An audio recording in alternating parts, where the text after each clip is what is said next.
Hi kids! Today we're going to talk about how we measure the rate of reaction. So there are few general reactions that we measure during the rate of reaction. The first one is the decomposition of hydrogen peroxide. Hydrogen peroxide is H2O2. It will decompose to form water and it will release oxygen gas. The key thing here is that it releases oxygen, which is a gas. Okay, another reaction that we can measure is the reactions of acid. Reactions with acid and metal, or the reactions of acid and carbonate. Now, as I have already explained, acid and metal forms salt and hydrogen gas. Acid and carbonate forms salt, water, and carbon dioxide gas. Now, both of these reactions release gas. Now, as long as a chemical reaction releases gas, we can measure the rate of reaction using a very simple apparatus, which is the gas syringe. All we need to do is take a flask, put our reactant inside. For example, I can put sulfuric acid and zinc. Now, what's going to happen is the gas will be released. Now, there are many ways of collecting the gas. The simplest way of collecting the gas is, of course, using a gas syringe. Now, of course, rate of reaction cannot be calculated or measured unless we have a stopwatch. So, all we need to do is measure how much gas is collected over time. So, we can use this for the reaction of zinc and sulfuric acid to release hydrogen gas, or we can use the same apparatus for the decomposition of hydrogen peroxide, or we can use the exact same apparatus for acid and carbonate to collect carbon dioxide gas. As long as it collects a gas, we can use this apparatus.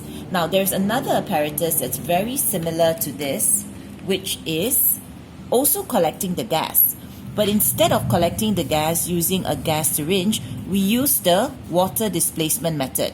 Now, water displacement method is just a very fancy name of saying I put a delivery tube into a basin full of water that is connected to either a measuring cylinder, or we can use a burette.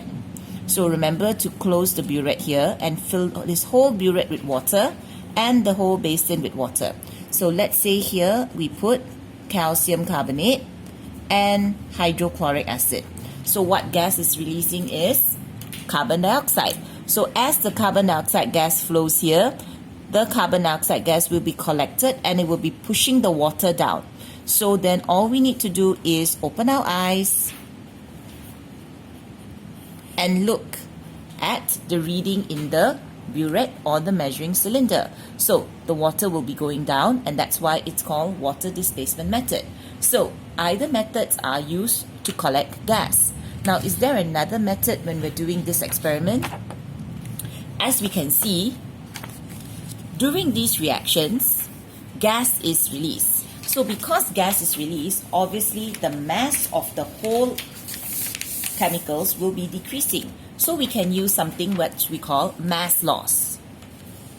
Now, what we do is we take a conical flask and we put it on top of a balance.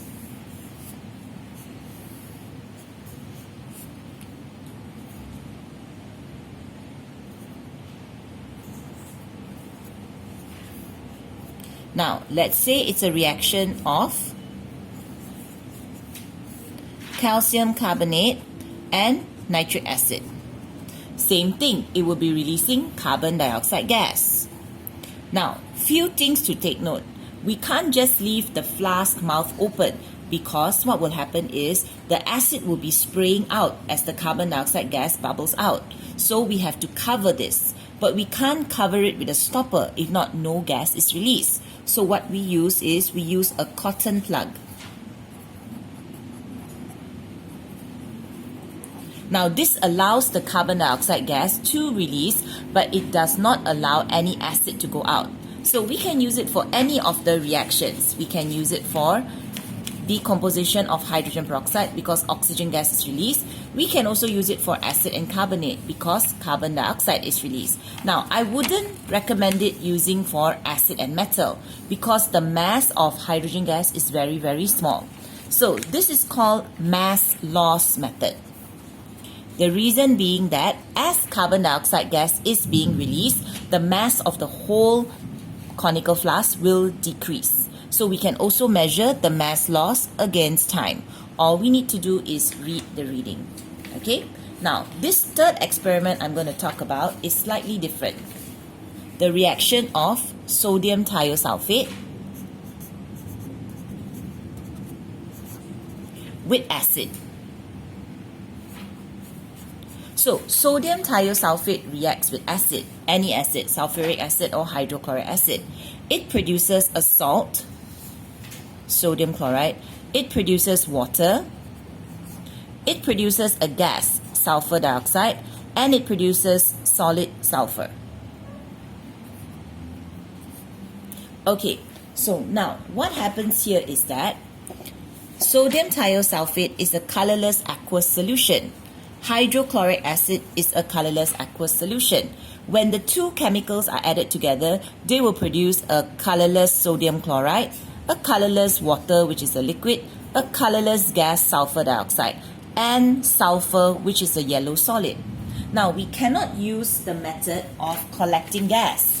Why? Why can't we collect gas? Because although sulfur dioxide gas is released, sulfur dioxide gas is very soluble in water, meaning that it doesn't get to go out of the whole solution. It will just dissolve back into the acid, and therefore we collect nothing. So in this case, what we use is we take a conical flask and we fill it with sodium thiosulfate. Then we take a piece of paper and we put it under the conical flask. Now, on this piece of paper, you use a pen and mark X. Or you can put a picture of someone you don't like. It doesn't really matter. Okay? So, because this conical flask is colorless and the sodium thiosulfate is also colorless, if you're looking from above, you can actually see the X. Alright? The X that is on the piece of paper. Now, all you need to do is prepare a stopwatch and pour the acid. Please do not pour the acid into your eye. Okay, so all you need to do is pour the hydrochloric acid into the solution and gently swirl the conical flask. What will happen is that sulfur, which is a yellow solid, will start to form. And because this yellow solid starts to form, eventually, after a few seconds, you will not be able to see the X anymore. And when the X is completely covered by all the sulfur, then you know it's time to press your stopwatch. And that is the reaction time. So, remember the 4 different reactions that can be used to measure the rate of reaction. Decomposition of hydrogen peroxide, acid and metal, acid and carbonate, and finally, hydrogen peroxide. So most of the questions that you answer will be based on these 4 equations. See you soon. Bye.